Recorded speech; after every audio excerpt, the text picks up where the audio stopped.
Welcome to Marketing Executive Table Talk. I am your host, Lisa Perry. I am a global marketer. Today, we are going to talk about how brands can succeed in the digital world. I am super excited about this topic because in this rapidly changing landscape, more and more customers are doing business online, and it is critical for brands to stay ahead of the trends and stand out from the competition. I'm joined by two amazing experts who are going to help me unpack this subject today. Dana Long, a global marketing leader who's at the forefront of digital and performance marketing, and Michael Cruz, who is a consumer packaged goods and digital marketing leader. Both of these amazing experts have worked for Fortune 500 companies using data to understand customers and develop integrated marketing campaigns. Welcome, Dana and Michael, to the show. Morning, Lisa. Hi, Michael. So let's dive right into it. Dana, I am dying to understand this from you. What are some of the key differences between traditional marketing and digital marketing strategies so that brands can succeed and be aware of going forward? So I think the most important thing to remember is that traditional and digital marketing are now connected. So when a brand marketer is looking at how customers experience their brand, they have to know that customers expect a seamless experience. So if they're going online or social or getting emails or SMS, there has to be a consistency of messaging in what's happening. So I think that's number one. I think the biggest difference is that digital is more of a two-way conversation. So it allows consumers to interact with your brand, to comment on your brands, so you can do a conversation with them. It also allows other people to interpret your brand for themselves. So that was the rise of influencers, is really them taking the brands and consumers as well, just your everyday person, and really experiencing the brand for themselves and then talking about it, creating a conversation and a story. So when you're at your marketing mix, you're going to have to look at everything and really know your customers, how they consume the different channels through the marketing funnel, right? From brand awareness through conversion, whatever that conversion is, more video views for a story you're telling about the brand or perhaps a purchase. So I would say those are the biggest differences. I love that too. That two-way conversation, that relationship building is so critical in today's digital landscape. Michael, for you, I'm curious how brands can balance the need for that consistent messaging and branding across the so many different channels and platforms that we're seeing right now, and that need for being flexible with the changing market conditions and customer preferences. Yeah, to me, it all begins with having the right, solid, strategic framework to work with. And from my background, I've worked with nonprofits for a decent part of my career. Currently, I'm with City Harvest and have done some work with New York Roadrunners in my recent past. And some of the frameworks that we've used and some of the takeaways that we have, while they are for nonprofits, they definitely are applicable to a for-profit. When I think about the frameworks that we've used successfully and how I've been able to transition into a for-profits, a lot of it's built around mission and purpose-driven marketing work that creates impact in the communities with which we serve. So it's purpose, it's building the communities around there, and it's really understanding that you may be selling a product, but you're really selling a lot of service. And these are North Stars for almost any type of organization. So some of the frameworks that I've used to make sure that our messaging is consistent as well as flexible and still meets the brand, our brand guidelines and what we want to achieve from a branding perspective, are things like the theory of change or a logic model. Both of these are super well-worn tools within nonprofits, but they are so applicable to the for-profit world. If you take each of the tools, they start with mission, and then they also have what the desired outcome and impacts are. So you can really look at who you're trying to target and what those outcomes are. And then that missing middle is where you can be flexible. where your messaging could start to look at what each audience needs and what each audience, maybe there's an insight around them that you can then work your way back from what outcome you want and the impact you want to have in the audience, and then work that back to the various audiences. This really does help you keep, really honest about your strategic direction. It helps you connect the dots between your audience, their needs, and your desired outcomes. So, like I said, I've worked with New York Roadrunners, and one of the things that we always talked about is the impact we have in the community. But we had so many different targets and so many different ways of looking at them that if we understood what we were trying to achieve from an outcome and impact perspective, we would always be able to adjust our messaging and the channels, et cetera, in order to meet the challenges that we have today. It's so interesting. I've never heard that theory of change. I like that. Yeah. That's an interesting model to use going forward. Thanks for sharing that. That's I love learning new things. Yeah. Dana, what are some of the effective ways to measure? We're always in marketing having to measure and do ROI and show that return on investment. So share with us some effective ways to measure success and of brands in this digital marketing world, and how can companies use this data to continually improve the strategies over time? Yeah, so I think the first thing is really knowing your marketing goals. And the tool I use is the marketing funnel. So if you're trying to drive brand awareness, how many people are you reaching? Are they talking about you? Are you using social listening to measure the impact of your brand and who's talking about you and the sentiment? With performance marketing, it's all about ROI, and you can use tools like Google Analytics to measure, revenue, your return on ad spend. And then just all the different channels have different measures. And it's really looking at the data and then understanding trends and how it can help you achieve your goals. So I think a lot of people just pull all the data and do data dumps, but it's really that analysis and understanding, okay, what is my return on investment?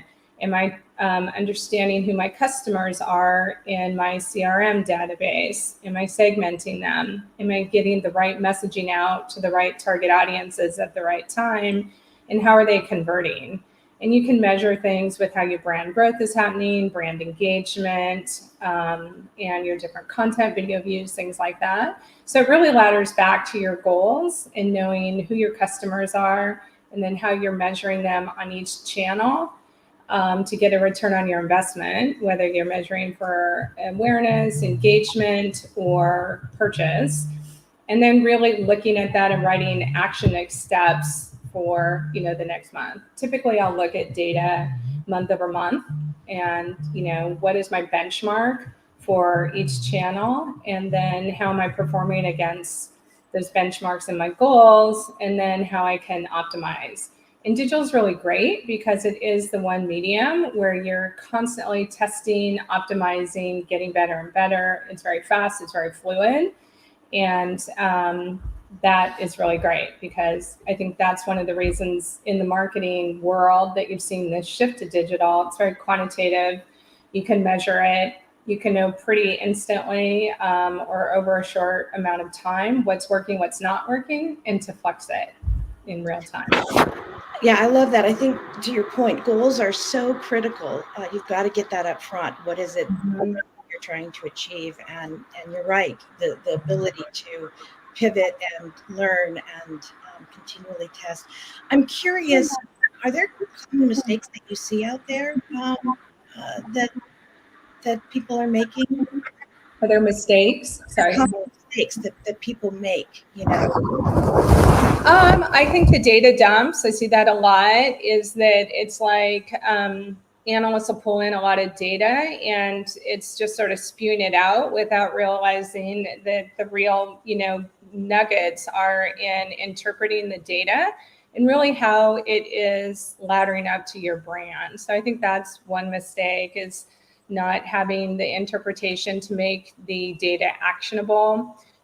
you can really go down a rabbit hole with data. And so just to make it, what are those 3 key things you're trying to achieve, just on a macro level, and then in each channel, and how are all those channels working together? I think that's also something that most people don't know.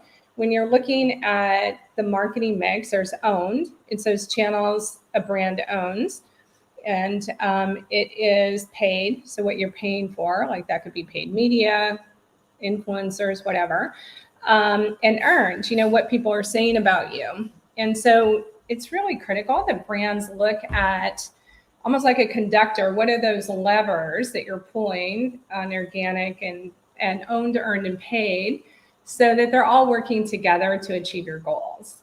And I see often that brands are maybe looking too much in one channel, or the shiny object. And it's really, that messaging across all channels and how they're working together, kind of like a cook or a chef, if you will, and to achieve your goals.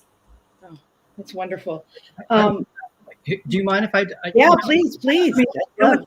What's so great about what Dana's saying is she said 2 things which I think are so important. One is really understanding your customer journey.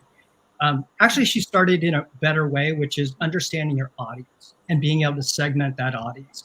As I was talking about the theory of change, that sort of does the same thing. We could be talking from a nonprofit perspective about donors, or the actual participants and what we're trying to achieve, or our strategic partners, whomever it is. We are all looking for these outcomes. And as we start to look at the segmentation and really targeting your message along that customer journey, each of those steps that you want to have your audience convert needs to be purposeful. And I think Dana is like right on. It's like, what is the measure? Am I looking at acquisition? Am I looking at retention? What are my strategic imperatives I'm trying to achieve? And then what are the measures for each of those different pieces that we're putting out there? So I think that point was just was fantastic point. I thought I'd just tell you that. It was really great. Yeah, and understanding the customer journey, right? Making sure that you've got the understanding it. So very well said. And that's the foundation, just to both your guys' points, is you have to know who your customer is, and it's usually digging into the data of your customer database and your CRM, making sure you're segmented and that you are getting the right messaging and the right channel. So you've got different channels that appeal to different people. So on social, Facebook is still in use with older people and really important for paid. And, Instagram is owned by Meta now.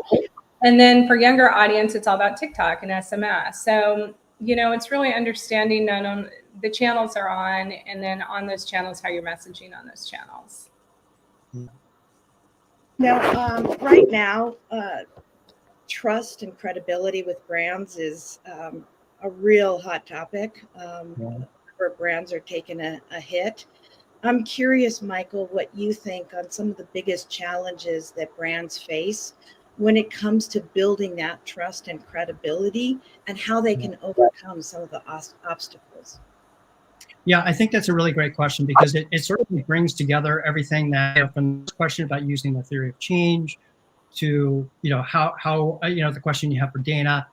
I think it all kind of comes together because every organization is really struggling with a lot of this. And when it comes to the data and all the digital marketing, the tools that are coming out, it's like daily, there's thousands of tools that you can look at.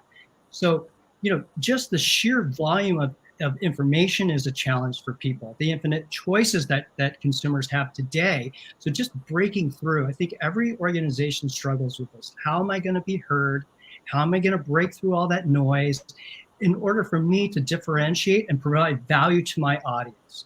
So building trust really does have to break through the clutter, and also, and be able to express who you are as a brand. So I think, building trust is as simple as nothing's ever simple, but it can be simply put. It's just you're building a relationship based on shared values.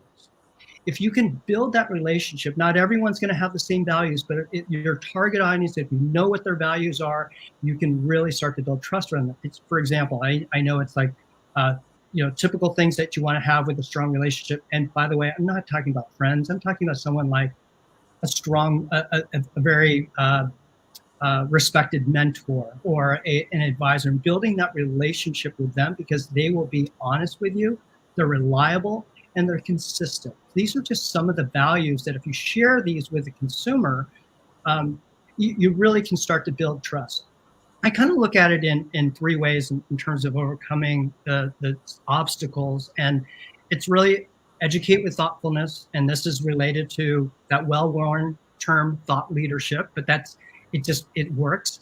We need to educate and let people know that we are experts in the field. We want to engage with purposefulness. Now, this is, again, knowing that you have an outcome in mind. Each step of the way and how you engage with them has a purpose. Do you want to share information? Do you want them to read more, learn more? Whatever that call to action is, each engagement point should have that purpose. And then the last one is really just excite with happiness. People trust the people who say, that brand gets me. They really understand me. And they'll pass that along, and they will be able to start building that relationship and that trust, because they know where to go to be educated, proper engagement, and they really do get me. Oh, I love how you said that. Yeah, I'm going to jump in because I completely agree. And I think, as Michael, to your point, which I love about trust and building that relationship, it's also brands being really clear and transparent on who they are. And I think that authenticity is not always there, but also brands just not having enough of a strong positioning point or brand positioning or a clear voice and tone in their messaging. So you get lost in the noise and everyone's fighting for that, share of voice. So I think, those things dovetail together. So, and I think you bring up a good point, Dana. So what role do you think transparency and authenticity play in building that trust with customers online? Well, I think it's, first off, doing the work to understand your brand and your customer, right? Messaging, everything we've talked about. But then I think it's also listening to your customer. So have a social listening tool. And so, what are the customers saying about you? How are you responding to them? How are you engaging with them? Customer service is so key today. If you have a bad experience, that's going to sour you on the brand if they're not listening to you. If you have paid ads and people are commenting or asking questions, you need to respond to them, ideally somewhat immediately. But just so, again, it's fostering that two-way conversation. Social listening tools will let you understand brand sentiment. I was also at a corporation where we kind of got wind of a possible issue. So we were able to sort of nip it at the beginning and execute our, corporate crisis plan, because we caught it from hearing what was going on with people talking and the social conversation volume getting bigger and the sentiment becoming more negative. So it's things like that, just understanding social conversation volumes, sentiment. You can also use social listening in real time. At E3, ran a social media war room where we were actively looking and monitoring conversation in real time. It was a gaming console, and we wanted to know what our competitors and people were talking about as they saw their booths. And then we shaped literally the conversation in real time. So there's a whole dynamic to real-time analytics and how you shape the conversation and the messaging in real time. But to answer your question, I think it all gets down to not only what you're putting out as a brand, but what you're taking in and understanding from your consumer, and then acting on it, right?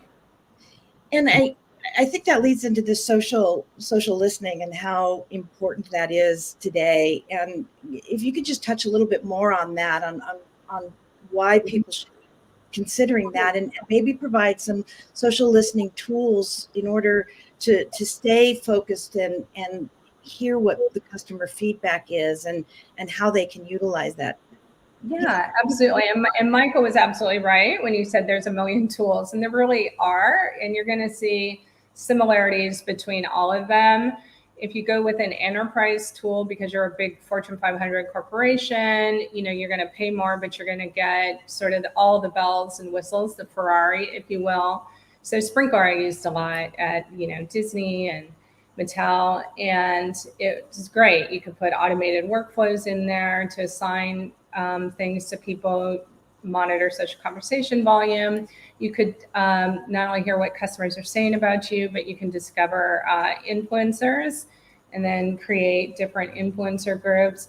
So there's enterprise tools, and then there's mid-level tools and just things for entrepreneurs to use. So Hootsuite, Sprout Social, Notion, things like that. So there's no reason that brands shouldn't be doing it. It's just really looking at what's the best tool for you. They can often be very inexpensive today. For real-time analytics and war rooms, I often use Sysomos, and then you have to download the data and just understand, what is enough data points that make it, actionable and authentic in real time. But yeah, I think that the thing to know is that you can find the tool and they're not all that expensive. You'd be surprised. Yeah, thank you for that. Clearly the thread here is data analytics, something important that everybody is faced with today. Michael, how can brands leverage data and analytics to really better understand their customers, track that ROI that we've been talking about, and optimize their campaigns for maximum impact? Well, it's so funny because if I go back to right at the top of the conversation where Dana was talking about just getting like down a rabbit hole, it is so easy. And as an analytical person myself, it is so easy for me to spend hours looking at data and trying to, slice it and dice it and all that sort of thing. And the tools and AI can really help a lot. However, you're still thinking to yourself, what is the most important measure? What do I really need to know as I'm going through my purposeful journey? What are the right measures to look at? And I think people can really simplify it if they have the end in mind, really know where their destination is, and then work their way towards that. So I think that's, as just coming back to Dina's point about that, it really is important to know what you're trying to measure, why you're doing it, what exact conversion you're looking at, et cetera. But bigger picture, I think it's important for people to know exactly what they're selling, because oftentimes it isn't always what you think or maybe what you have intended to sell. You might be selling a car, but it's really about the dealership or the brand's follow-up with you. It's the customer service. It's how attentive they are.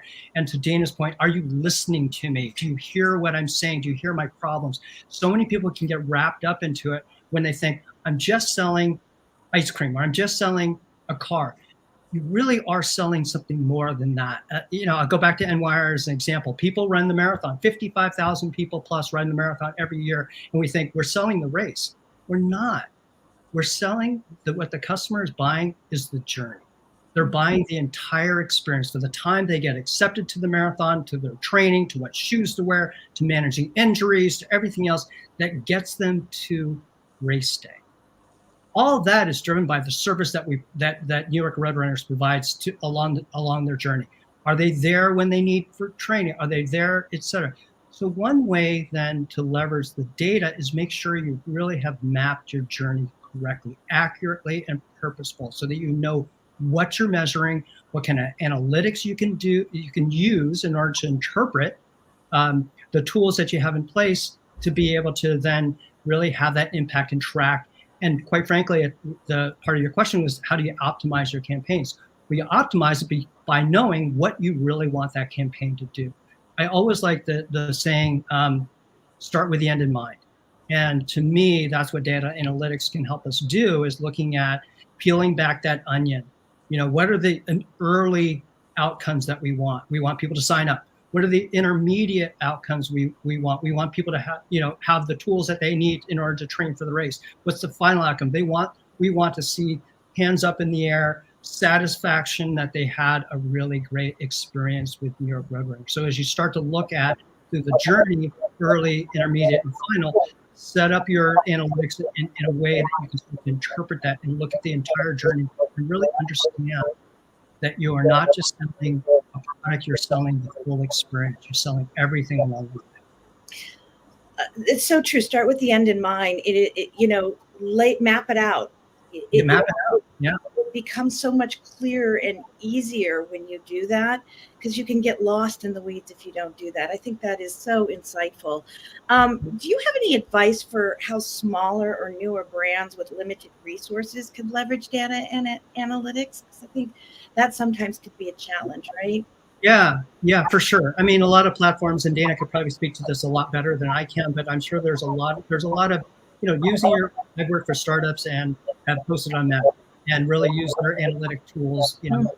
I've looked at different types of platforms which are available to anyone really to be able to use. I would say it's not so much the breadth of having all the tools and all the bells and whistles. It's really just focusing on going to make the most meaningful difference for you as you measure them, and then really understanding the few things that you need.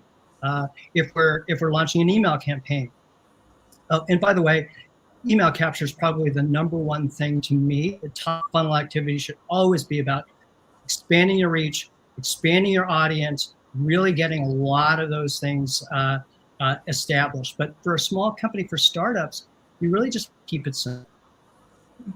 If we can put the tracking pixels in place and any tracking and tagging and everything so that we know the flow, then that's really easy. And we can look at these things and say, well, where are consumers going? What part of the website? How are they entering? Where are they going next click? Where are they going last click? All of those things are not really expensive, but it just takes some thought. It takes planning in order to get there. One thing that I think is really important to start for a lot of people is content, and really understanding what their content marketing plan is. If you can start there strategically and then know what to deploy, how often to deploy it, what channels to use, et cetera, then you're really focused, not like using everything that is possible under the sun. Large companies can do that. They've got the resources, but if you're smaller, it really means that you just need to be sharper and really and just be really focused on what you're trying to achieve. Yeah, and I'll just jump in. A couple things, two things. If you want table stakes for entrepreneurs, it's Google Analytics for e-commerce. Shopify has, equalized the e-commerce for entrepreneurs. Klaviyo is a great email marketing tool. Google Analytics is table stakes for all analytics, ads, Facebook, Instagram, and TikTok. And then if you're doing lead gen for B2B, it's LinkedIn ads, and then influencer affiliate marketing. And there's a lot of tools for that. But I will say one thing we haven't talked a lot about is content. And Michael had a couple of great points with the race. You're not just selling, the training, all that. You're selling the glory and the adventure of running in a race and the beauty of the movement of your body, right? So that is aspirational, and digital is fantastic for content marketing and the stories that you can tell, whether they're, super short form as an Instagram reel, or they're longer YouTube videos, or as a YouTube short. We haven't talked a lot about that, but it's also, you can get very, the analytics behind the creative, but that's also the beauty of brands and the storytelling that you can do across the marketing funnel with, content and paid and influencers telling your story as well. Guys, I want you to go and find these digital marketing experts on LinkedIn, reach out, send them a personal note, connect with them. They are amazing. They have a lot of wealth and knowledge. I want you to reach out and find them. Let's bring up a few questions. We've got a number of them here. And let's see. We've got a question here from Michael. How do you get brand assets to resonate on digital platforms?